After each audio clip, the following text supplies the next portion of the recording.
name is Amanda Marks, or Amanda Goldstein Marks. I like to keep my maiden name in there so everyone from high school can see how adorable I still am. I get my inspiration for my comedy, be it stand-up or a sketch that I'm writing or mom cam or the podcast, just from living life. Before I started stand-up, I took a stand-up class, and it was based on writing. It was really like paying to be in a writer's group. And one of the best things that the teacher did for us was give us all of these starting points for writing, right? It was write a rant, list out 10 things that frustrate you, listen to comedy and write down what you think is funny, listen to conversations you're having with people and watch when people laugh at you. And that's what usually I write down. I also will wake up at 3 a.m. and come up with a bit, and have learned that if I don't write it down right away, the full joke, I'll lose it. I definitely get inspiration from my kids, from the rest of my family. My sister and I, we do a weekly podcast. Has your metabolism slowed down? Oh gosh, after 40, everything went haywire. We literally 2 minutes or sometimes 2 seconds before we start recording don't know what we're going to talk about. It's all improvised. It's based off of our, daily, weekly calls that we have, and saying, hey, this is funny, we should record it. And we did. I'm a pretty private person, which doesn't really make sense. It really doesn't make sense considering I love to talk about myself, right? I mean, that's what a stand-up comedian is doing, but I'm not. A lot of stand-ups will use their time on stage to work through their mental health challenges or issues they have going on. I don't do that. I'm pretty superficial. I do have real hobbies, and it's not just going to PTA meetings. I just finished a marathon. Yeah, woo, yeah. And I also try to just share about me and my perspective, and not, even though I'm talking about my husband and my kids on stage, I am not sharing things that are personal to them, if that makes sense. Their privacy is really important to me. I don't want to embarrass them. And I'm not saying I never do, but but I really try and keep it in a way that doesn't, once something's out there, it's always out there.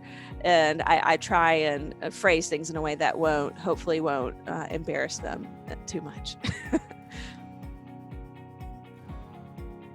I'm not always happy. And, sometimes you don't feel like performing. And that's when I guess acting comes in handy. But also, there's just something about being on stage that changes my mood. It's like when you are in a bad mood and you start listening to a really good song that's your vibe, and you're like, oh, it's changed my mood.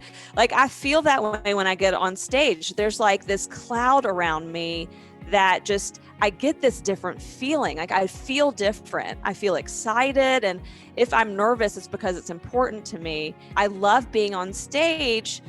I love being around people. When I'm around people, I feed off their energy. I love being around people. I love going on walks and talking to strangers.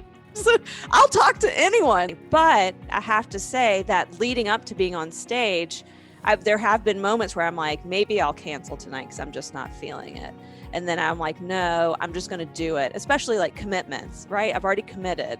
I use mistakes and embarrassing stories and anything that goes wrong. I use that in any sort of storytelling I do, especially our podcast.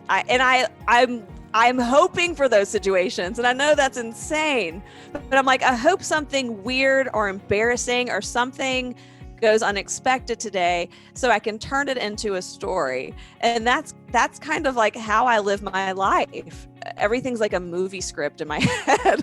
I'm storyboarding how it's going, but I'm kind of hoping for the unusual to happen because that's what makes a good story. My oldest, when he was 4 or 5, we picked him up from school. He had gotten stung by a bee and wanted to tell us about it. And I could tell he was about to get upset. He was thinking about how painful it was and unexpected. And he's like, Mommy, I got stung by a bee today. And I looked at him and I said, congratulations. Congratulations. That's the first time you got stung by a bee. That's so exciting. And his whole mood changed, right? So a lot of it is perspective.